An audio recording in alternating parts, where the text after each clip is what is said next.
Hi there. Welcome to Between Us, a podcast of Blue Alliance IT, where we focus on courageous conversations. We're building relationships through all types of topics, and today will be meaningful movies. And my guest is Diana Coronado. Thank you so much for being here. I'm so totally excited talking about meaningful movies for Black History Month. And for everyone that's listening, Diana Coronado is with Patient Sync. And Diana, tell us a little bit about what you do at Patient Sync. Yeah, so I am the Senior Technical Solutions Architect at Patient Sync. I designed new solutions to be implemented for whatever software suite we're working on. And I also do a lot of development work to build those features. Awesome.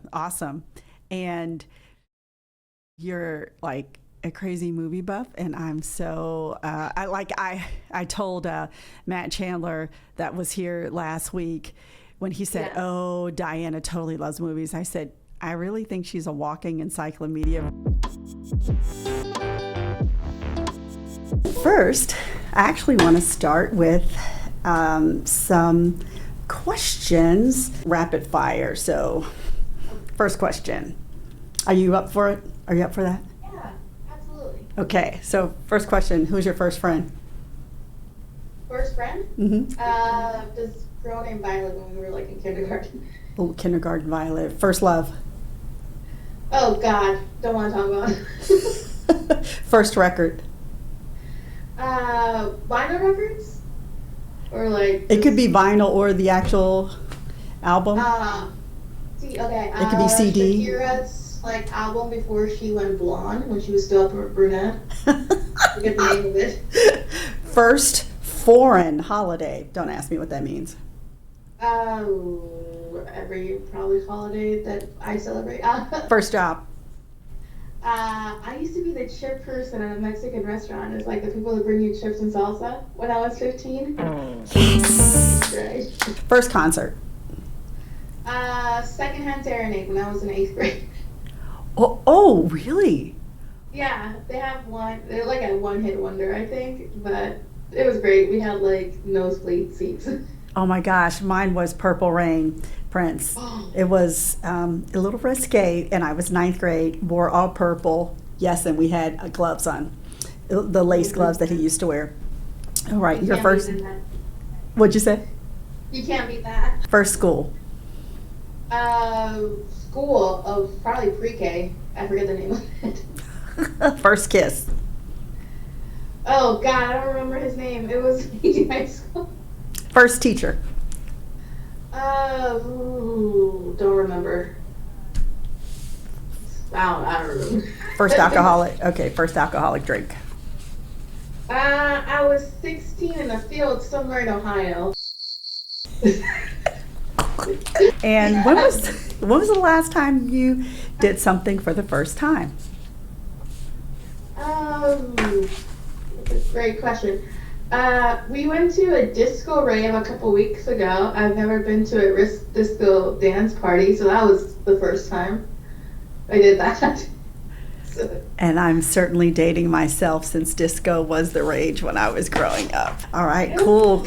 I love these firsts. And since we're talking about first, we were talking Black first in film. It's award season, meaningful movies, and actually I'm interested in knowing what meaningful movies, because you really coined the term, and I love it, and I think that will help the audience, anyone listening, to understand what we mean by meaningful movies. Yeah, it actually started with Juneteenth a couple of years ago. We wanted to curate a list of Black movies to celebrate Juneteenth, and the initial list that was kind of curated. I wasn't part of the group, of the employee resource group then, but somebody shared the list with me, and I thought that there were a lot of movies that were missing, that were more joyful and not so much focused on trauma. So I kind of made this matrix of what we could do, and that's how I kind of got involved. And the term sort of meaningful movies comes to the fact that every month we celebrate some sort of theme that, you know, encourages diversity, encourages different points of views, and we want to present the most accessible movies for somebody that who might not be so willing or might not have the resources to expand and watch something that they might not have unless we otherwise, you know, unless we presented it to them.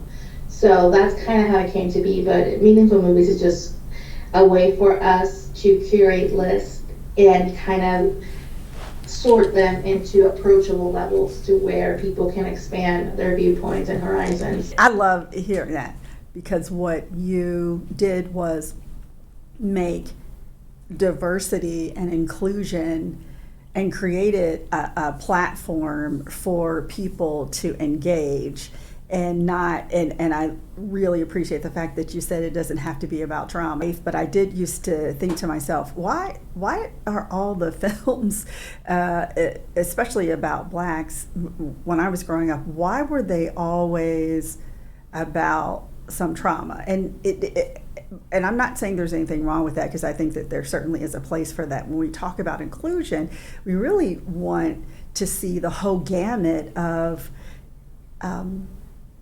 African Americans and underrepresented groups in the film industry. And I think that the list that we're looking at is from the Hollywood Reporter, the first black woman that received an Oscar was Hattie McDaniel, who played Mammy and, you know, Gone with the Wind in 1939. And at the time, she actually had to get special permission to even attend the ceremony, because it was in a segregated hotel. And you know, it was, I mean, segregation was what was happening at this time. And, you know, Gone with the Wind, classic film. So thank you for really looking at movies as a way to generate dialogue, create community, and really just have fun. And there's a lot of movies that celebrate. I saw the term like Black Joy, and I'm like, there's so many movies that celebrate that, and we could focus on those instead of like, yeah, there's some necessary movies that are very sad and they focus on trauma, but it doesn't have to be a lot, like you said. And I think the list of first that you provided, it's a great example of them. And there's a lot of emergence of, especially black filmmakers, black women in particular. There's a fellowship that was created by the Sundance Foundation. Sundance Film Foundation, to kind of encourage and mentor black women filmmakers. And there's, I think, 3 shorts that premiere this year at the festival, which will be streaming on Peacock, if anybody has them. I didn't get a chance to watch them, but I think this year they'll be streaming later, in later seasons in Peacock this year, definitely. Oh, that's really cool. I know the Sundance Film Foundation is really looking to, they're putting a lot of efforts behind underrepresented filmmakers. And, you know, since they're in the indie space, they have a lot more breadth, I think, of just diversity in general, right, than a lot of the big budget studios.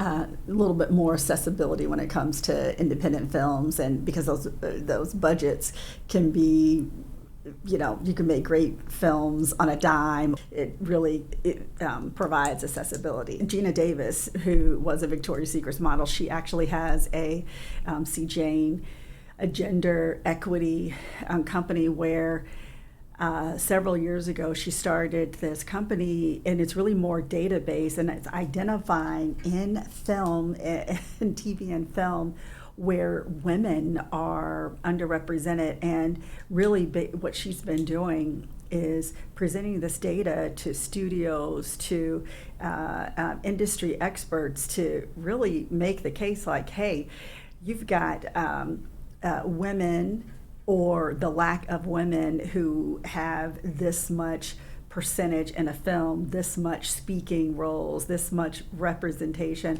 across the board.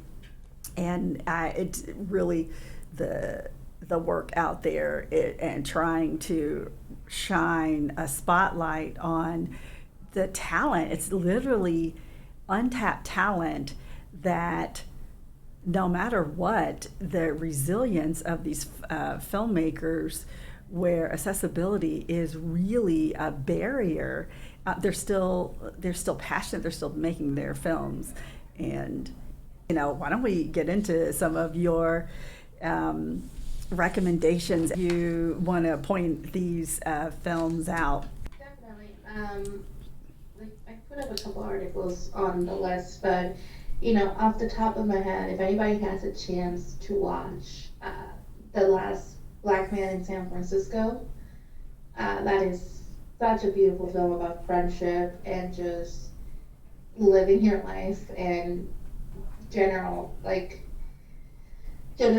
wealth and how it all works out, and just it's wonderful. And it has a amazing monologue at the end with Jonathan Majors, and it's amazing. And I think after that he got that HBO series Lovecraft Country, and then he got now he's a big villain in the Marvel universe as Kong. Yeah, so, Khan, right? He's coming up.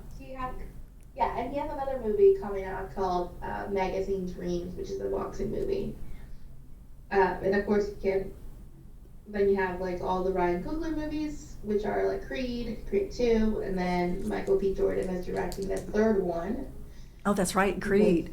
And Ryan Coogler, his breakout with Michael B. Jordan as the lead in Fruitville Station, which, was incredible, tragic, and based upon true events. And, their partnership has and friendship has just really taken off, right? And especially, seeing Michael be a villain in Black Panther, he really did wonderfully. And then the next step he's taken with the Creed movies. There's this movie that I think is going to premiere this year. It's called, I just premiered at Sundance, and I had the list here. I don't have it with me anymore, but it's is this movie focusing on this mother and son relationship starting in 1993 and ending in 2005, and it premiered at Sundance. It's called like 1,000 Miles, 1,001, something thousand. Sorry, I don't remember. I had it in my list, and it's not here anymore. Well, I can find it and put it in there. But it's getting a lot of buzz so far, and it's going to be released later this year, but it doesn't have a date yet. And they premiered it at Sundance. So I'm learning a lot, because some of these films I've heard of but I've not seen. Like, I've actually not seen the Creed films, and my daughter thinks that I'm just like horrible. She's like, really, Mom? I came up in the day with like Spike Lee and his films, and he was really one of the only filmmakers, Black filmmakers, and he definitely, when he he makes films with a message, right? So Black Klansman is. Yeah, Black Klansman is his. Yeah. There's also David Washington.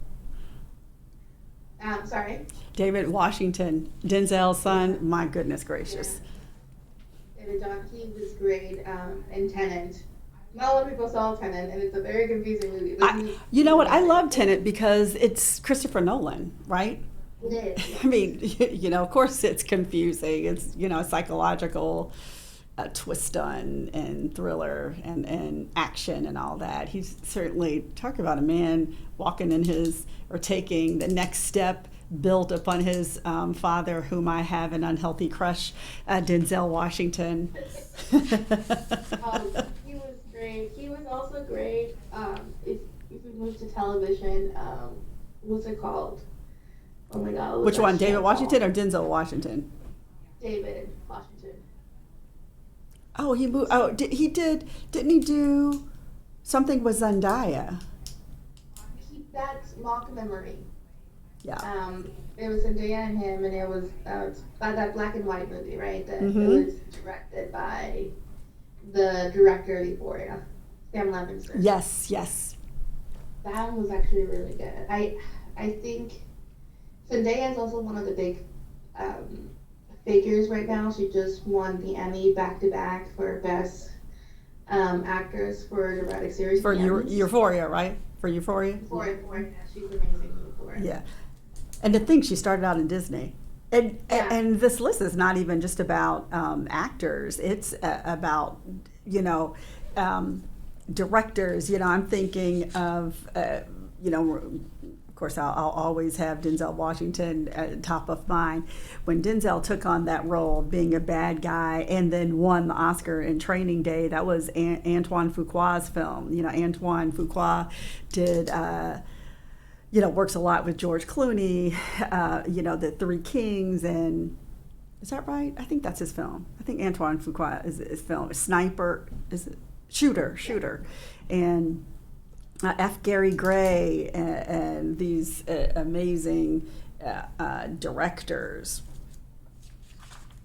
I was looking at this list from the Hollywood Reporter, and I saw there was really only 13 films out of the history of the Academy Awards. So this is only the Academy Awards list of firsts. And so I'm just going to read a few. As I've said earlier, Hattie McDaniel, first black woman to win an Oscar, and it was a supporting role. And that was 1939. And then it took almost 30 years later for another black person to even get an Oscar, and that was Sidney Poitier, who got the best male in Lilies of the Field, which Lilies of the Field was a wonderful, beautiful film. It's not black and white. It's 1964. So again, almost 30 years later, first black man to receive Oscar for best male lead. And then, so I think that as I'm looking at this list, Shaft. So Isaac Hayes won the Oscar for Best Original Song, first black, in 1972. So almost 10 years after Sidney Poitier, now we've got another black person that won an Oscar. So, and then we go to Louis Gossett Jr., who, have you seen An Officer and a Gentleman? He got the first black male supporting actor Oscar. Officer and Gentleman was just riveting. It was beautiful. It was at times hard to watch. 1983, and he played really almost like an abusive sergeant to Richard Gere's, who's the main character, with Deborah Winger. So what other? Oh, and then there's Prince, Best Original Song Soundtrack, Purple Rain. Awesome, 1985. So we're, few and far between in terms of the Oscars. What do you think about that? There's controversies, and they really kind of start. Well, there's always been that disparity, right? Actual people who were nominated that doesn't really reflect the quality of work that was done the year prior.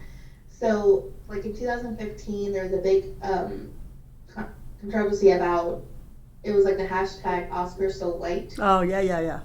And that kind of led to a reshuffling and restructuring of the voting pool for the Oscars. And then you see stuff like Jordan Peele getting an Oscar for Best Original Screenplay for a horror movie. That never happens. Yeah. Horror movies are rarely nominated. And to not only be nominated for Best Picture, but also win for Best Original Screenplay. That's incredible. On his first debut, that's like amazing. Then you have what's her name? Octavia Spencer Octavia, yep. winning. And then you have Well, Halle Berry. Davis Halle winning Berry's for- the first black female to get an Oscar for a lead. And what was that? Was that like it was 2002. Yeah, Halle Berry was the last Monsters one. Ball. Then you have Regina King winning. Oh wow, Regina. Supporting too. It's been an improvement over the past few years, but at the same time, there's still issues. There's two movies specifically last year that got absolutely 0 nominations, which don't really reflect the quality of what these movies are. That one was The Woman King. With Viola Yeah. Davis and Viola Davis, outstanding. And both of them were like technically and subjectively good movies, but they had 0 nominations at the Oscars.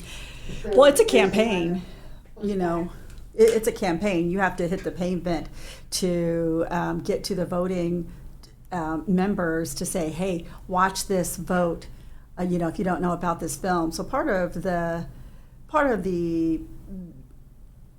structure is who has membership, how to advocate for films that are out there so that people are voting. We really want to highlight some films that, we hope that people go and see. One that I want to see that I haven't seen in such a long time is Herbie Hancock's Around Midnight and William D. Burton's Bird. So William D. Burton was the first black Oscar winner to win an Oscar for sound, just sound. And Bird was Charlie, jazz film.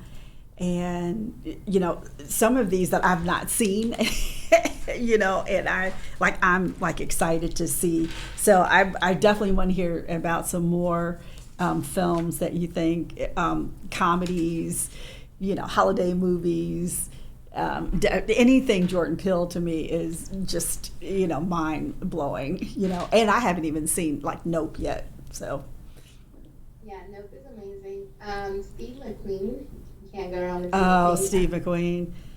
Hey, he was the first black producer to win an Oscar. He is phenomenal. Widows was amazing. I love Widows.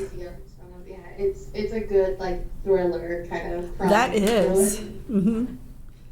And then he did 3 full movies for Amazon, but unfortunately, Steve McQueen did. I didn't know that Steve McQueen did. Steve McQueen did. Yeah. Okay. He did 3 full movies, but for some reason they're kind of bundled in Amazon as a limited series, even though there are 3 movies, 3 Steve McQueen movies. And it was unfortunate because they were released right as the pandemic started. So they kind of got lost in all of the shuffle. So they never got the recognition that I think they deserve. There's 3 of them, and they're just really beautiful. You have the other one.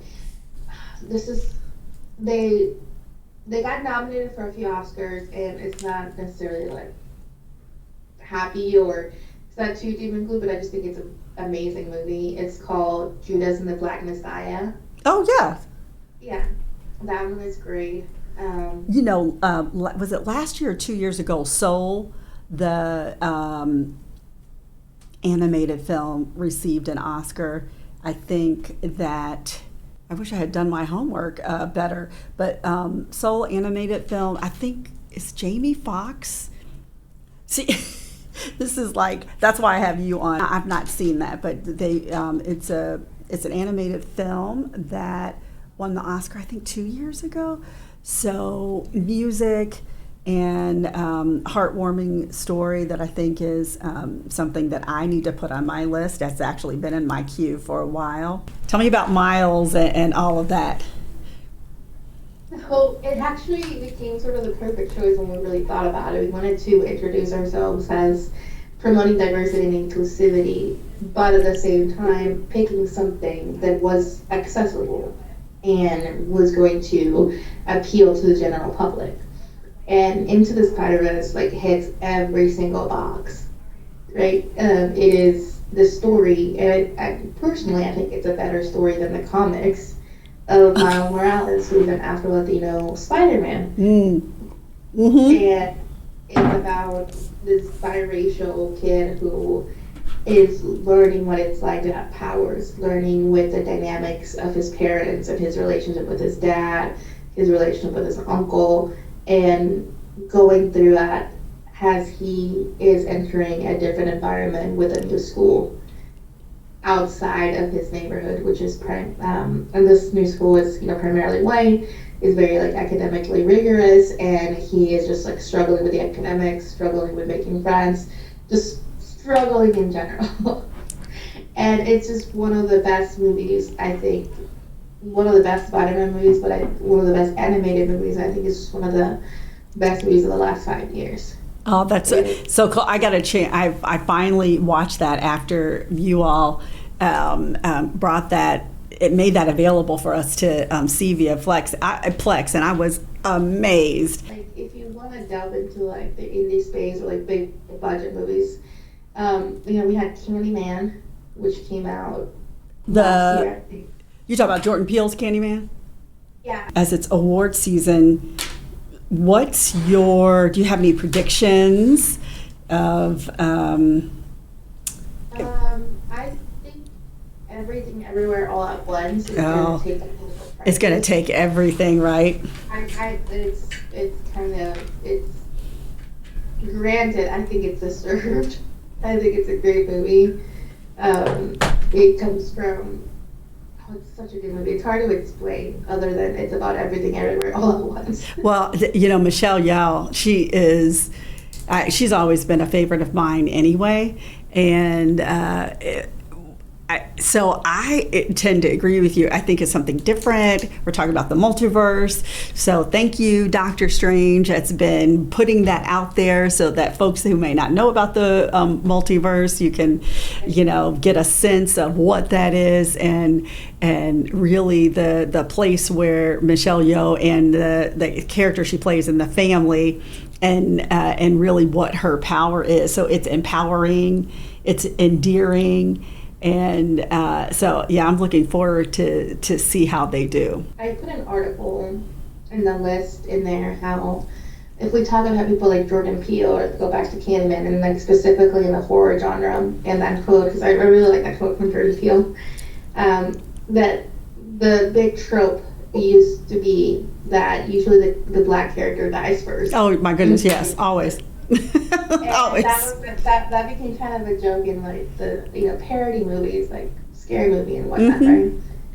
But you have people like Jordan Peele come in the game and just like rewrite that narrative and completely change it and completely take something and just subvert it. And it reminds me of somebody like Shonda Rimes on the television side, who's just killing it with Bridgerton and Grey's Anatomy. I mean, there's just so much in her repertoire. We are going to put the links to the article and some of the things that we're talking about today in at the end here. Want everyone here listening to look at all these different genres. Happy award season, everyone. Hop on some of Diana's picks and some of the things that we talked about today. And happy Black History Month. And we'll come back again and we'll talk about Women's Month and next month and see what other movies are in your bag there.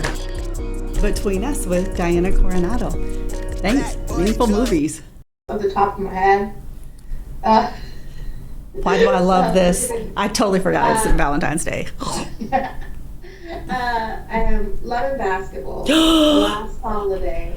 Was just talking about Love and Basketball. Love Jones. Yeah, so good. It's gonna Girls Trip. There's more. Romance. The Photograph is really good. Moonlight. Oh, right. If you want to just cry for 2 hours, that's beautiful. Fences. The Bodyguard. You said The Bodyguard. Okay, we can hear Whitney sing. Sing to us on Valentine's Day. The Preacher's Wife. Christmas rom-com. Oh, yep. Denzel Washington again. Yeah, I'm just like thinking of like Denzel movies now. And then if you want to watch his son, Malcolm and Marie. That's all I can think of the top of my head. Okay, yeah, it sounds like a stripper meets Thelma Louise meets Hustlers. The threat from 2014 about a stripper going on a journey with another stripper. And on that note, I love it. 1,000 more. Well, maybe what we'll do is we'll encourage to rent out a theater and we can watch a movie again this year like we did last year. Last year was the Batman, Shondaland. I started rewatching Grey's Anatomy from the beginning. Like, I have never seen an episode of Grey's Anatomy. It's a shame. Oh my goodness. Well, there's like a million of them. So